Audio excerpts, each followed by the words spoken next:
da tarde. Convidar mais um Paulo agora, é o Paulo Andrade, coordenador do Programa Ambiente Florestal Sustentável, PAFES, sobre a diversificação das atividades rurais. Agora é com o senhor Paulo Andrade.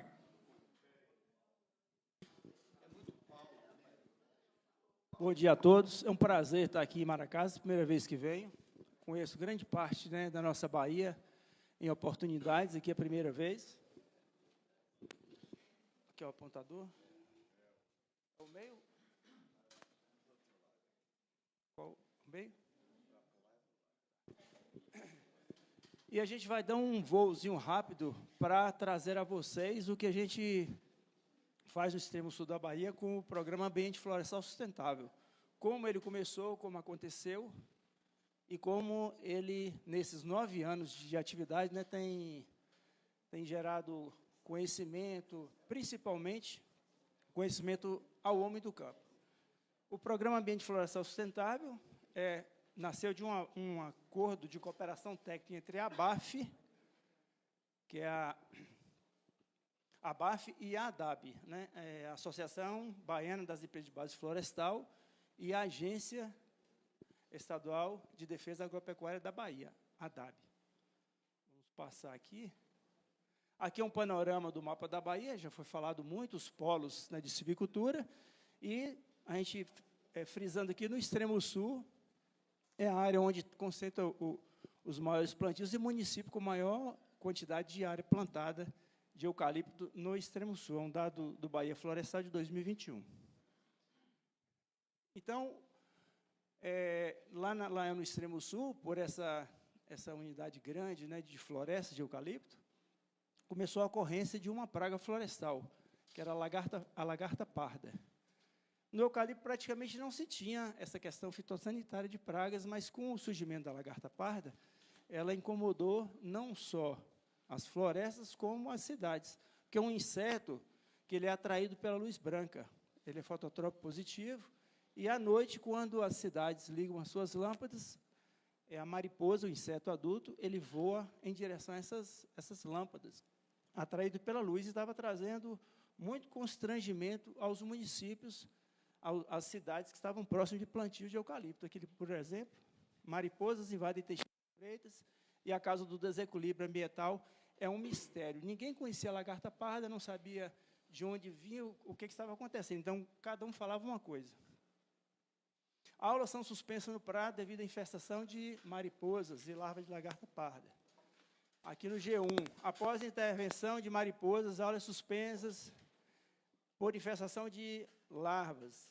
Menos de 2 meses após invadir Prado, mariposas infestam Itamaraju. Então, era o que noticiava na época, em 2015. Então, foi em decorrência de um ano de muita seca, 2015. Foi um ano atípico, onde choveu pouquíssimo, e aí a praga, essa praga, ela gosta justamente desses períodos mais secos. Então, ela deu um surgimento espontâneo rápido e sem o conhecimento da população e das cidades. E teve talhões que foi desfolhado totalmente. Então, num caso desse aqui, praticamente é 40% de perda na produção. Ou então você demora mais 2, 3, 4 anos para recuperar essa perda. E se foi num ano seco, como foi 2015, alguns talhões morreram, não conseguiram rebrotar. Porque começou a rebrotar, a praga veio de novo e o talhão findou. Então, em 2015, através da portaria 258, 18 de setembro de 2015, então, as empresas de base florestal, lá na região eram 4, queriam fazer o controle e tiveram aquela preocupação, como fazer o controle, se próximo das áreas de plantio, tinha comunidades, tinha cidades, como fazer? Então, sentou junto à ADAB, a Agência de Defesa Agropecuária da Bahia, para se discutir esse motivo. Então, foram feitas algumas reuniões, seminários, foram chamados especialistas de lagarta parda, de outros estados, professores, e chegaram à conclusão de que seria um programa onde, principalmente, seria através do controle biológico, porque a aplicação de inseticidas químicos poderia trazer problemas para as comunidades, para as áreas de preservação, que as florestas têm muitas áreas de preservação vizinhas, E, para isso, a gente criou foi a constituição da Comissão Técnica Regional de Lagarta Parda, lá no Extremo Sul. É um fórum principal, onde, uma vez por ano, a gente reúne para dizer o que o programa está fazendo, quais são as diretrizes. Aqui são todas as entidades que fazem parte, né, desse conselho. Tem a nível federal, estadual, academia, os consórcios, os consórcios do Extremo Sul, programa Arboreto, os comitês de bacia, além, também, ali embaixo tem a tardezinha, também as secretarias municipais de agricultura e meio ambiente, os sindicatos de produtores rurais, associações de produtores e associações de apicultores. Porque lá também a apicultura cresceu muito depois do eucalipto para a produção de mel, através, né, da coleta das abelhas nas florestas de eucalipto. Que aí veio uma terceira criança, o irmãozinho da menina podia ser colocado no colo dela. Uma cadeirinha, a mãe, a filha e o irmão mais novo. Se você colocar a apicultura junto, você tem 3 ocupações num só espaço. Foi bom lembrar. Mais um desafio, eu vou desafiar a Dito. Nessa mesma fazenda está fazendo uma pecuária sustentável. Quem for lá, vocês vão conhecer e vão experimentar sustentável com boi e eucalipto. E ele está produzindo mel. Também nessa mesma fazenda que eu mostrei. Então, vocês estavam pensando que 2 pessoas era muito? 3 pessoas é possível. Então, aqui nós temos, né, mais ou menos um fluxograma de como acontece o programa. Inicialmente era Programa Fitossanitário de Contorno de Lagarta Parda, do controle de lagarta parda. A Agência de Defesa Agropecuária da Bahia, DAB, é quem tem o comando, né? Nós somos contratados e colocados à disposição da DAB. Iniciou com a Diretoria de Defesa Sanitária Vegetal. O programa ampliou-se futuramente, nós vamos falar. A Diretoria de Defesa Sanitária Animal também, e a coordenação de projetos de educação sanitária. Então, eles sim, falam com o coordenador do programa estadual, que é o Epaminondas, não pôde estar aqui hoje, que está em outro evento em Barreiras. E do lado da ABAF, é a diretoria executiva da ABAF, que estava aqui presente conosco, o doutor Wilson, né? Ele intermedia a conversa entre as empresas florestais e entre os técnicos do PAFS, que é o coordenador, e mais 2 técnicos, um engenheiro florestal, um agrônomo e um biólogo, né? E, sempre que necessário, tem o Grupo GGT, que é o gestor técnico do programa, para discutir todas as demandas e ações e nivelar o conhecimento e as atitudes que se tomam, né, em relação ao programa. Então, para o programa de controle lagarta parda, então, se determinou que seria através da educação sanitária, o principal comando, que seria um programa que iria dar certo, era um programa de difusão de conhecimento às populações da região. Então, nós, técnicos, recebemos carro, combustível, data show, material audiovisual, para ir para as comunidades, para falar sobre lagarta, que não era uma praga que ia trazer dano às demais culturas, né? Monitoramento da praga, que as empresas fazem o monitoramento para detectar a praga e fazer o controle de imediato, para não deixar que ela se desenvolva muito. Para isso, usaria armadilhas luminosas para atrair as mariposas fêmeas de ir para o campo, atrair pelas armadilhas, para diminuir a população. Dispersão de inimigos naturais, que na região já tem muitos inimigos que fazem a presa tanto do inseto adulto, quanto da pupa e quanto das lagartas. E também a aplicação de inseticida biológico. Se houvesse necessidade, ia haver uma aplicação, isso seria através de avião, né, aplicação aérea, daí biológico, porque não traria problema para as comunidades, não traria problema para o meio ambiente, e principalmente para a apicultura local, né? Aqui, só para vocês terem conhecimento do fluxo do inseto, em apenas 60 dias, ele fecha um ciclo todo de vida, e a cada 60 dias, cada fêmea pode chegar a fazer a postura de até 1.200 ovos. Então, uma única fêmea, uma única lagarta, se na metamorfose ela ser uma mariposa fêmea, ela vai botar 1.200. Então, se em um talhão tem 1.000 lagartas, não tem problema nenhum, você quase nem vai ver essas 1.000 lagartas. Mas daí 60 dias, né, vai ser 1.000 lagartas vezes 120, que vão ser fêmeas. Então, a população, em cada 60 dias, ela cresce muito. Daí o problema desses surtos, né, sem controle.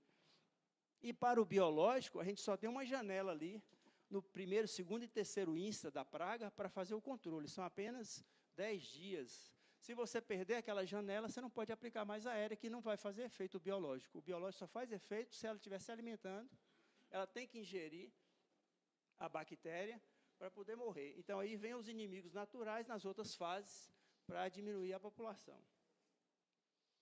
E aí a gente tem essa equipe, além de ir nas comunidades, fazer palestras, falar sobre a plaga, a gente faz o diálogo também acerca da necessidade de controle.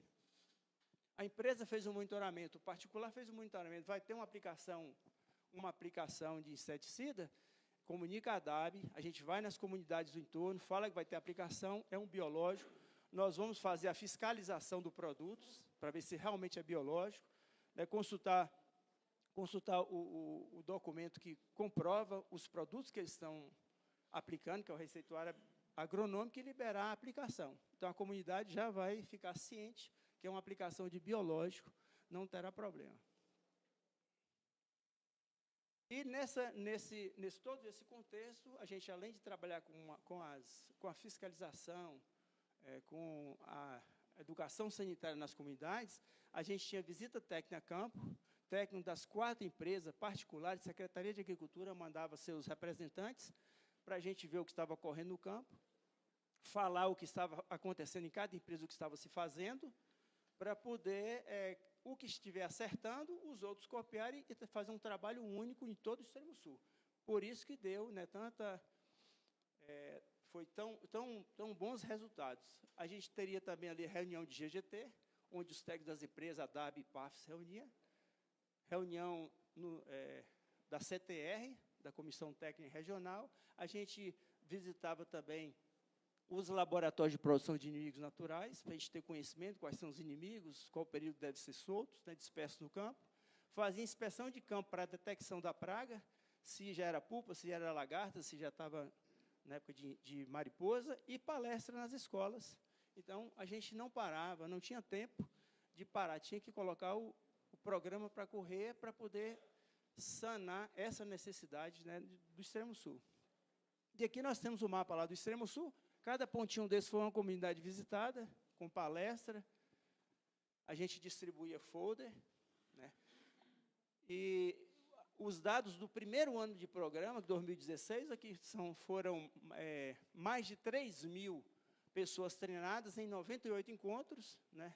60.000 quilômetros percorridos com os 3 veículos, 15.000 folders distribuídos.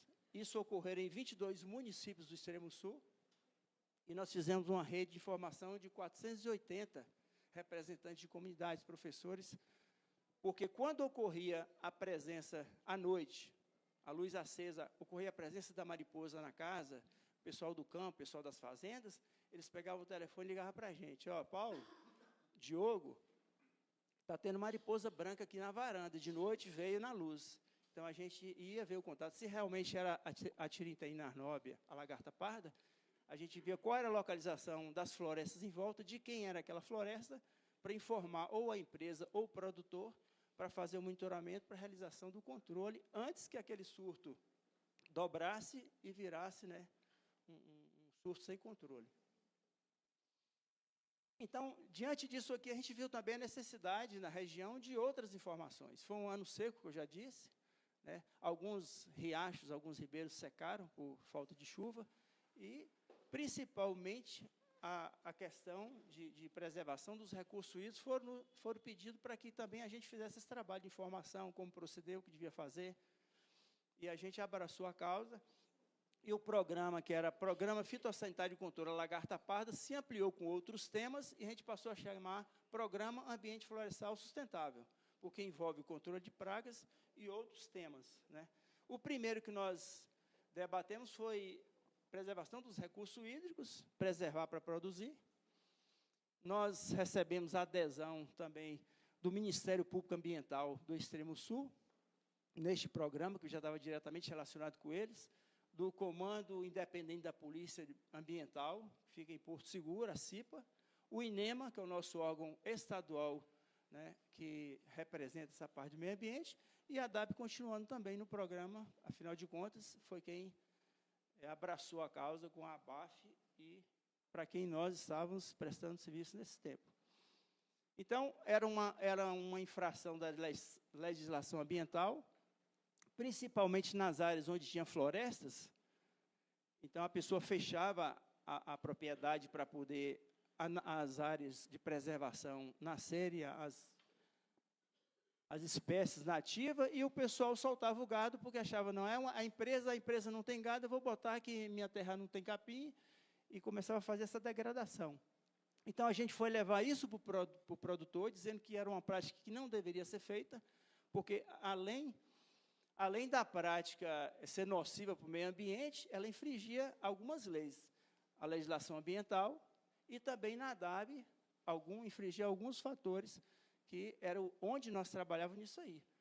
Que a pessoa que tirava o gado de sua propriedade e colocava em outra fazenda, ele estava tirando o gado de uma unidade, onde está registrado, e passava para outra, sem o fornecimento de informações cadastrais ao órgão.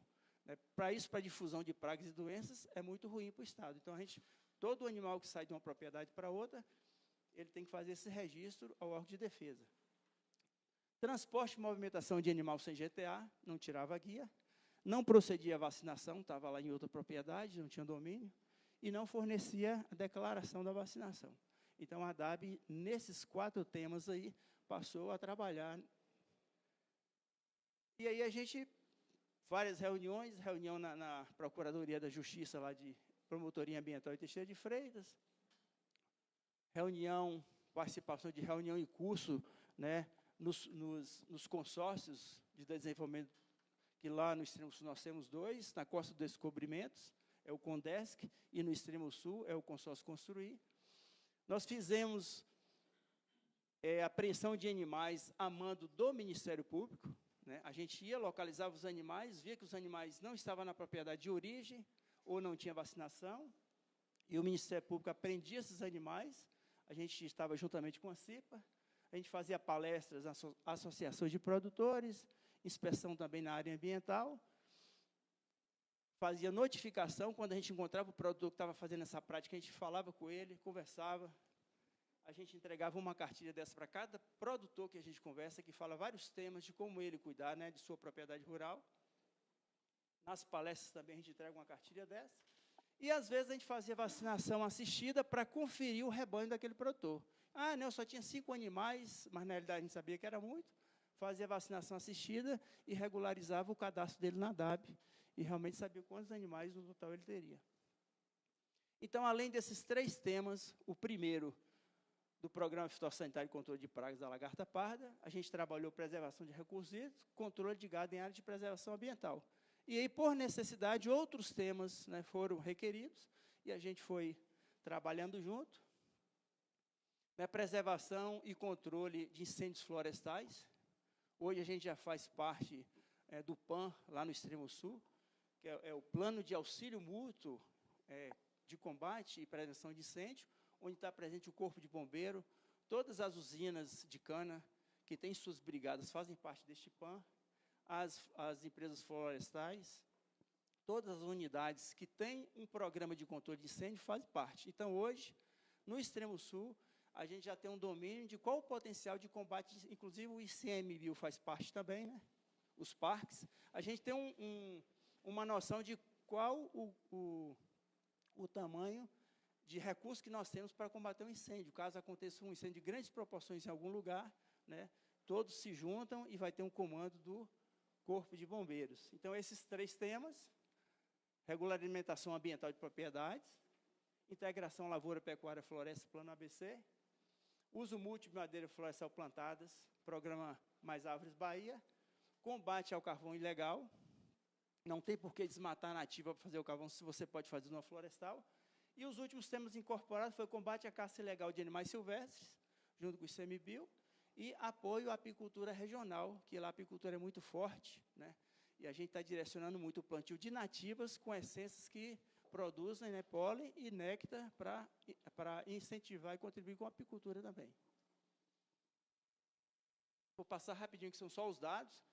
Nós, nesses 9 anos de programa, 336 palestras, com participação de 5.000 produtores e 10.000 estudantes, 3.500 propriedades visitadas, 880 propriedades cadastradas, quase 700 notificações ao produtor. Toda vez que a gente vai no produtor, a gente notifica a nossa visita, que é para ter o cadastro dele, o nome dele, se precisar a gente retornar, ligar para ele. Distribuídos 6.500 cartilhas e 21.000 folders, 8.970 animais de criação encontrados em área de preservação nesses 9 anos, sendo que 7.600 bovinos e 1.200 equinos, e mais de 610.000 quilômetros percorridos com os 3 veículos de monitoramento. 4.390 inspeções fitossanitárias, detecção de controle de lagarta parda, porque apesar de não estar tendo mais problema, nós continuamos as nossas inspeções para continuar o programa de pé e tendo efetivo controle, né, da praga. Aqui, a gente, quando tem fiscalização nas BRs da ADAB, de pragas e doenças e trânsito, a gente também leva os folders de preservação de incêndio, principalmente nas épocas mais secas, para conscientizar os caminhoneiros, todo mundo que passa, de que a gente tem que ter cuidado com incêndio, né, uma época seca. Nós fizemos lá na região do Baixo Sul, Litoral Sul, Costa do Descobrimento Extremo Sul, o levantamento da Costa Negra da Seringueira, que a seringueira estava uma ocorrência dessa doença, que estava um declínio, né, da produção, estava tendo uma certa necessidade. Nós fizemos todo esse levantamento, fizemos a constituição da CTR da Costa Negra também, para eles caminharem nesse sentido, da mesma maneira do PAFS. Aqui falando das visitas técnicas da comissão, foi um caso também que nós dedicamos, apesar da gente trabalhar cá no Extremo Sul, nós nos deslocamos para a região para poder contribuir, né, com essa questão. Foi uma demanda da Secretaria Estadual e da ADAB. E é isso aí, aqui estão os nossos técnicos, né? O Epaminondas, que é o coordenador estadual do programa, fica em Eunápolis, ele é um fiscal agropecuário da ADAB. Paulo Andrade sou eu, sou coordenador operacional no Extremo Sul. O Diego Jael está aqui, que é o engenheiro florestal, que fica mais no Extremo Sul, lá nos municípios de Caravelas, Mucuri, Nova Viçosa e Ibirapuã. Tem o Marcelo, que está aqui também, que fica com Epaminondas, na ADAB de Eunápolis, Porto Seguro. E eu fico ali no meio da Maraju, Medeiros Neto, mas havendo necessidade, a equipe sempre está junta, fazendo pontualmente palestras, inspeções e colocando o programa, né, para avançar, para continuar, para que continue dando os resultados que nós tivemos alcançado. Queria agradecer a todos que estão aqui, nossa equipe, né, que está toda aqui, só o Epaminondas que não pôde ir, o doutor Wilson também não está presente agora, mas ele, quem tem comandado, tem que nos dar todo o direcionamento também, junto com a BAF, com as empresas, e hoje nosso diretor, né, Paulo Sérgio, que está aqui conosco também, que tem prestigiado. Cada diretor que entra tem dado apoio, tem visualizado, né, a necessidade do programa, e nós temos continuado fazendo esse trabalho, não para nós, né, mas para a Bahia, para a nossa comunidade, principalmente para nossos produtores rurais lá do Extremo Sul. Muito obrigado.